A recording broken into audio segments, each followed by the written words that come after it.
कुरा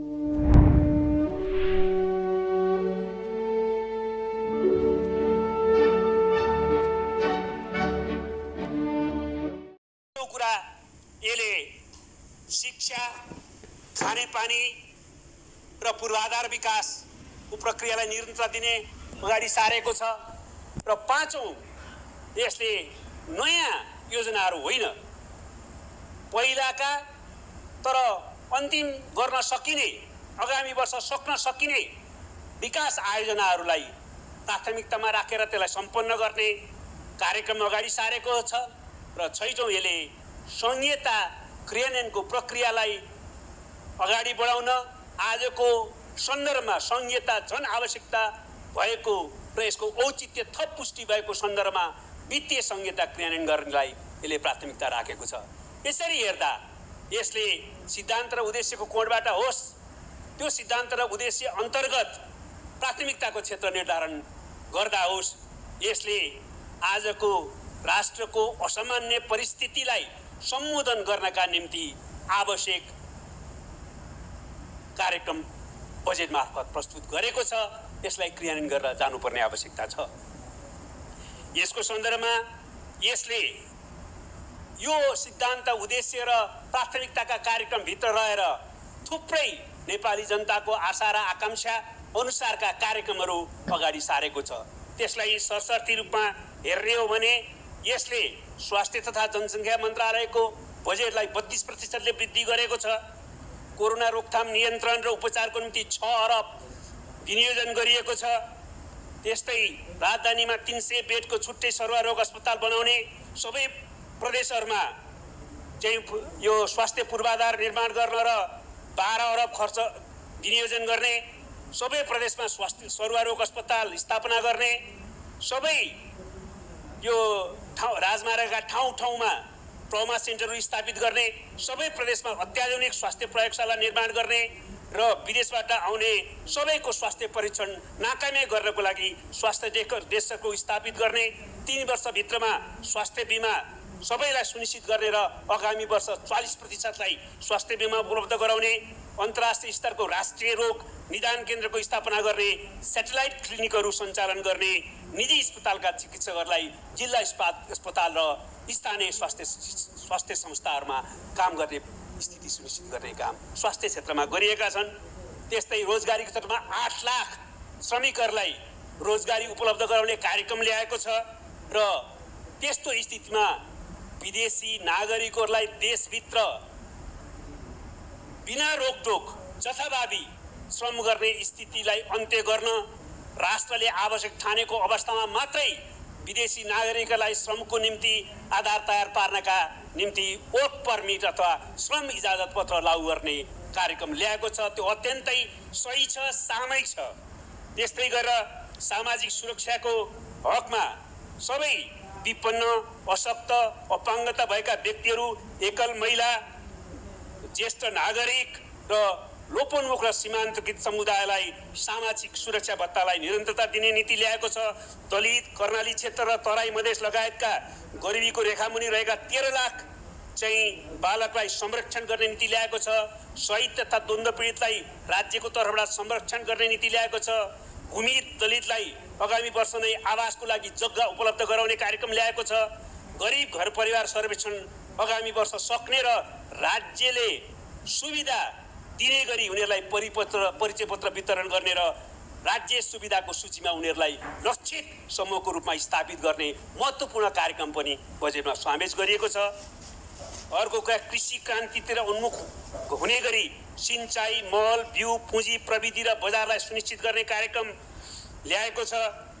त्यस्तै राज्य कोषबाट बेहोरिने सबै सुरक्षाकर्मी र प्रहरी र अरू कर्मचारीहरूको पोसाक, जुत्ता र उपभोग्य सामग्री देशभित्रै उत्पादन गरेर त्यसको उपभोग गर्ने अत्यन्तै आवश्यक कार्यक्रमले अगाडि सारेको छ।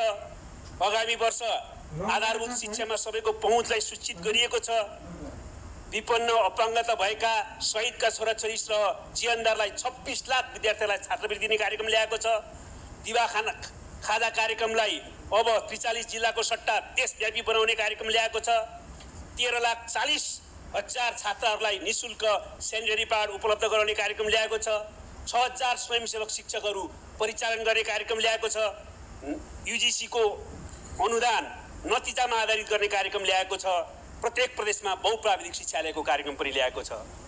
असहाय र संरक्षण नभएका ज्येष्ठ नागरिकलाई निःशुल्क संरक्षण र उपचार गर्ने स्वास्थ्य उपचार गर्ने कार्यक्रम ल्याएको छ। आगामी 2 वर्षभित्रमा सबैलाई ऊर्जा पहुँच सुनिश्चित गर्ने, गरिब र विपन्नलाई विद्युत जडान निःशुल्क गरिदिने कार्यक्रम ल्याएको छ र आगामी 3 वर्षभित्र सबैको फुस्रो खर र फुस्रो छाना अन्त्य गर्ने र आगामी वर्ष 1 लाख सुरक्षित आवास तयार गर्ने कार्यक्रम ल्याएको छ। त्यस्तै गरी आगामी वर्षदेखि विद्युतीय राहदानी लागू गर्ने कार्यक्रम ल्याइएको छ र सार्वजनिक खर्च पुनरावलोकन गर्दै त्यसलाई मितव्ययताको नीति अपनाउन गर्न बैठक, प्रोत्साहन, खाजा, अतिरिक्त समय सबै भत्ताहरू कर्मचारीको निम्ति खारेज गर्ने सही निर्णय ल्याएको छ। चुरोट, सिगार, गुटखा आदिमा कर वृद्धि गरिएको छ। सुन तथा सुनका गहनामा भन्सार महसुल वृद्धि गरिएको छ। खानेपानी तथा सरसफाई उपभोक्ता समूहलाई आयकर नलाग्ने गरिएको छ। गाउँपालिकामा सञ्चालित सबै किसिमका सहकारीलाई आयकरमा पुनः छुट दिने कार्यक्रम पनि यसले ल्याएको छ।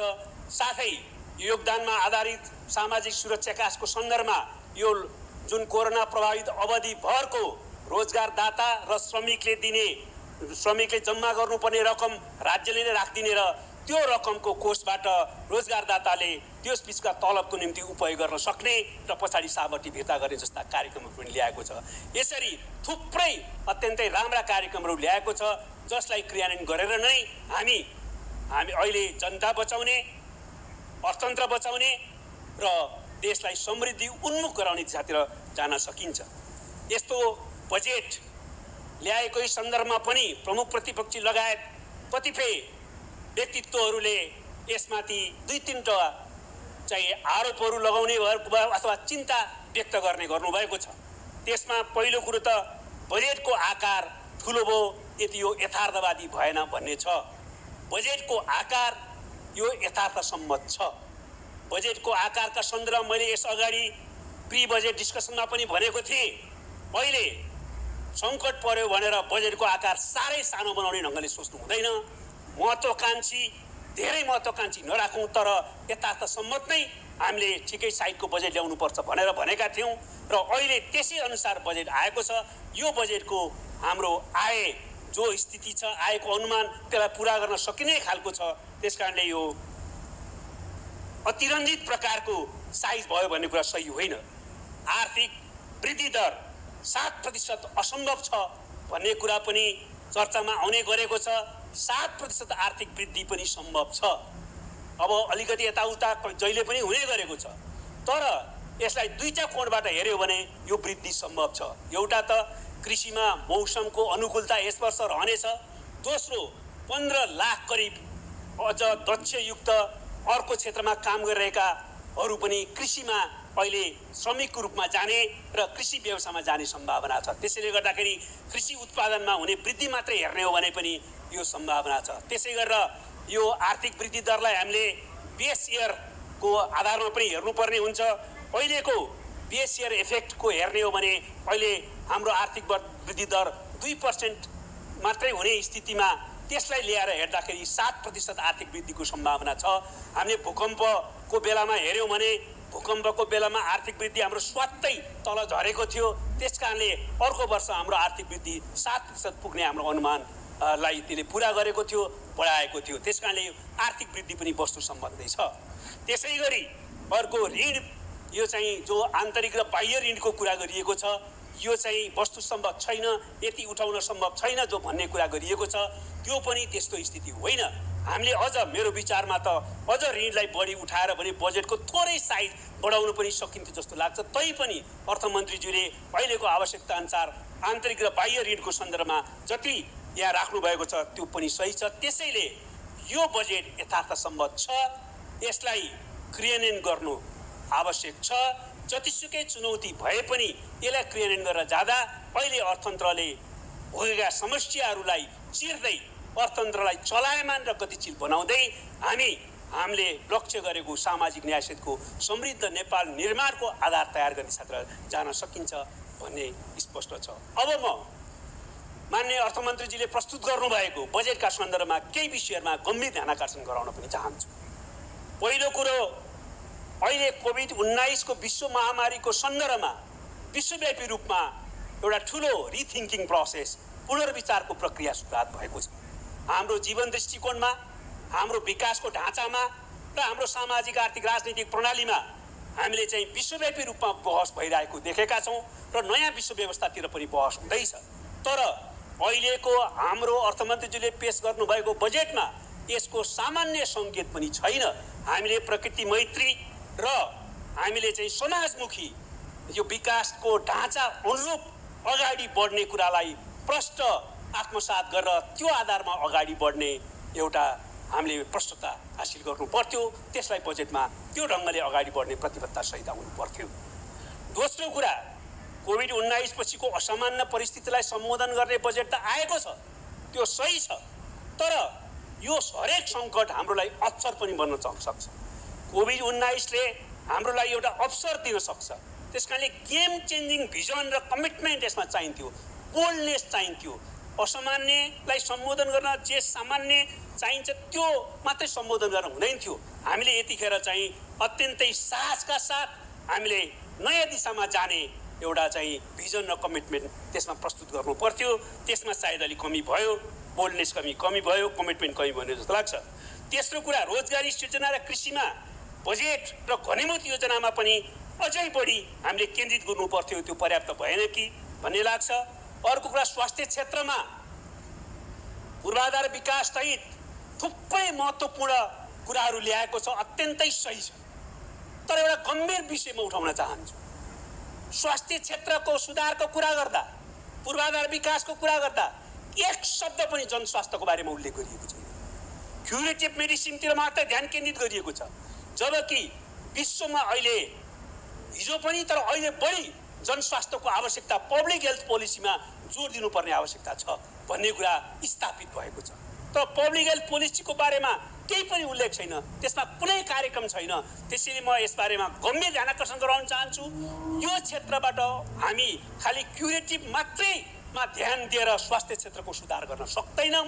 हामीले पब्लिक हेल्थ रिसर्च काउन्सिल बनाएर पब्लिक हेल्थमा नयाँ नयाँ चाहिँ कार्यक्रमहरू ल्याएर त्यसलाई प्राथमिकता साथ अगाडि बढाउनु पर्ने आवश्यकता छ।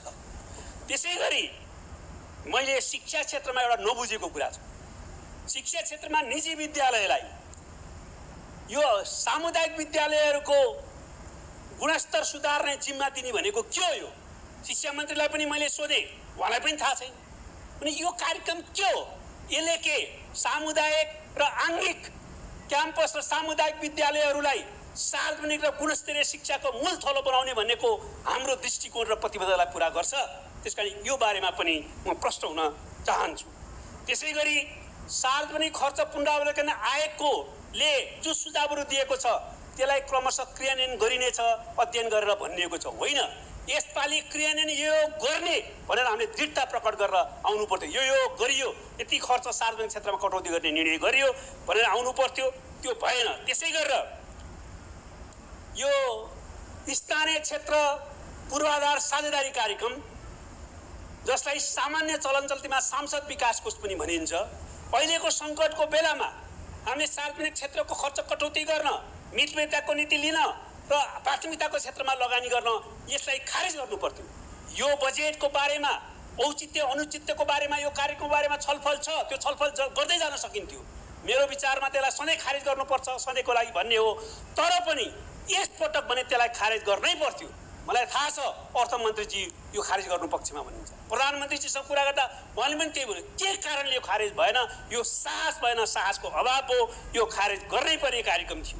त्यसै गरी अहिले कर्मचारीहरूले माननीयज्यू रातो बत्ती बलेपछि बन्द गर्नुपर्ने हुन्छ, बन्द गरौँ। माननीय जितेन्द्र नारायण देव, समय 15 मिनट। यसपछि माननीय दिलकुमारी रावल थापा पार्वती। सम्माननीय अध्यक्ष महोदय,